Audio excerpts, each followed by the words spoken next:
પછી મને સુરત નો એક ભાઈ બોલ્યો, મને કે ઘનશ્યામભાઈ ધોતી શાર રસ્તા વ્યા દેજો, ના બેસતા સસ્તા છે. હવે આપણી બાજુનું તો કોઈ રિક્ષા વાળો હોય નહીં, મેં માંડ નીતિ કાઢ્યો. મેં કીધું ભાઈ हमको धोती शार रस्ता जाना. મને કે કોણના? મેં કીધું हमको धोती शार. મને કે કોણના? કોણનું મનના? મેં તો બટકું બોલ્યો છે. અડધી કલાક હું બોલ્યો, ઈ નો સમજો, ઈ બોલ્યો હું નો સમજો, પછી એને લુંગી પહેરી. મેં કીધું કોણના? કોણનું મનના? મને કે કોણનું નામ ને તારું બાપ કીધું. પછી નામ કેમ તારું બાકડો હોટલ વાળો સમજે નહીં. અમે 8 જણા હતા એટલે મેં કીધું 2 કમરા લેવી. મેં હિન્દીમાં કીધું, મેં કીધું ભાઈ हमको 2 कमरा चाहिए. होटल वाला मन के कुन्ना. मैं कीधुं 2 कमरा चाहिए. मन के कुन्ना? कुन्नु मन्ना. मैं कीधुं 2 कमरा चाहिए. मन के कुन्ना. मैं कीधुं तारा बापा ने हूं ना.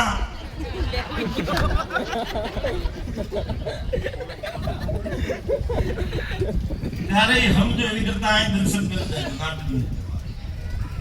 પણ જો મારી માતાઓ બહેનોની સંખ્યા જાતી છે, તમને ચોક લાગશે. મારે ઘરે બનેલી ઘટના છે. વાહ વાહ, આ એ ખાવ મારા આનંદ આવે.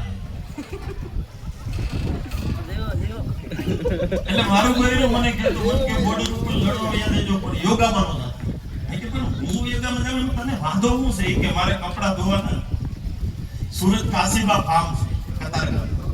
હું આજથી 5 વર્ષ પહેલા ગયો તો યોગામાં. 5000 બેઠા હતા, હું બેહી ગયો લાઈન ટુ લાઈન.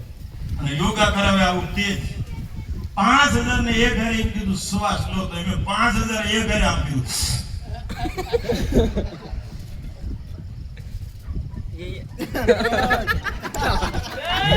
શ્વાસ છોડવાનું ક્યાં થારું નતું, પછી તો મરી જઈશું.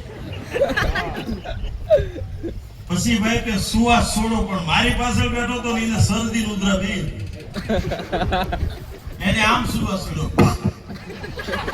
પતાહા જેવડો ગડપો મારા પાસે. તમને ખોટું લાગે, મને ટ્રાફી લાગે.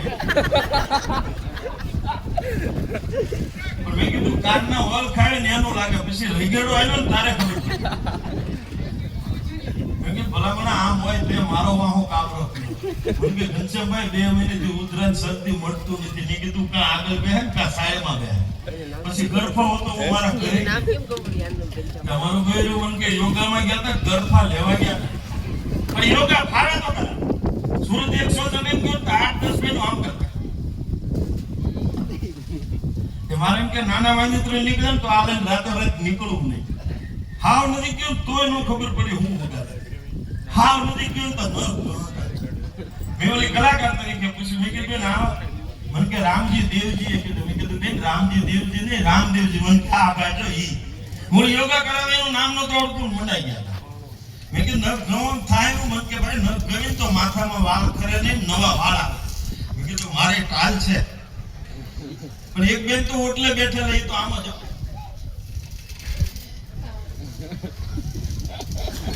એને નો પૂછ્યું તો સારું હતું. મેં ઓલા એને પૂછ્યું, મેં કીધું બેન તમે ન કેમ નથી ગતા? મને કે ભાઈ મેં બહુ ન કેમ તો મૂછું. પણ આ વાત રેલી ગુજરાતની નથી. આ જે વાત કરું ને બીજા રાજ્ય ઘડી ખાટું કાલ નો.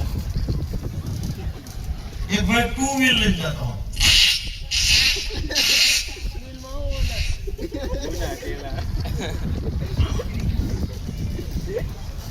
સીધી 2 વ્હીલ ટ્રક એને ભટકાડે ને તો એ ભાઈનો કાન જ કપાઈ ગયો.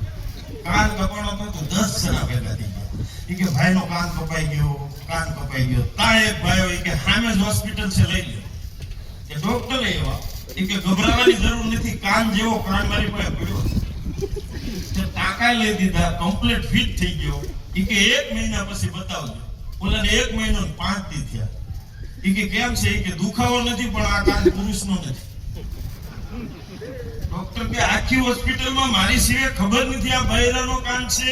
આ કયો કઈ રીતે?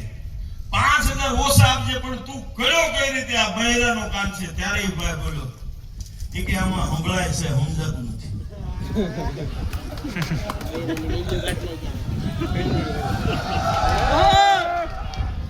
હકીકત બધું બૈરા પૂછે એનું, ધારું એનું કરે, ખાલી પૂછે. આપણને કે કાળું પેન્ટ પહેરવું છે, ધોળું. આપણે કેવી ધોળું તો કઈ ધોવામ છે, તો કાળું લાઈન પહેરી નીકળી જાવ. હું 2 પેન્ટ હોય આપણે. પણ અમે આજથી 15 વર્ષ પહેલા હું માતાજીનું 5મું નોરતું જોઈ અને રાતના 12:30 સુરત મારા ઘરે ગયા. તો મારા ઘરે ઘટના એવી ઘટી કે વખતે મારો છોકરો નાનો ભૂખ્યો થયો એની મમ્મીને કે ભાગ દે ને. મારા બહેરે 2-3 ડબ્બા ખોલ્યા, કાંઈ સેવડો ઝીરો નહીં. પછી મારા બહેરે કુકરમાં ડોડા બાફવા નહીં કેમ કે લીંબુ મરસું ભભરાઈને ખવડાવે. અને હું જ્યાં રહું છું ને મારી સામે એક ભાઈરાની ને પહેલા નોરતે પહેલી વેલી 4 વ્હીલ લીધેલી એ શેરીમાં પડેલી. કુકરનો અનુભવ મને તમને ઓછો છે, મારી માતાઓ બહેનો બેઠા નહીં છે.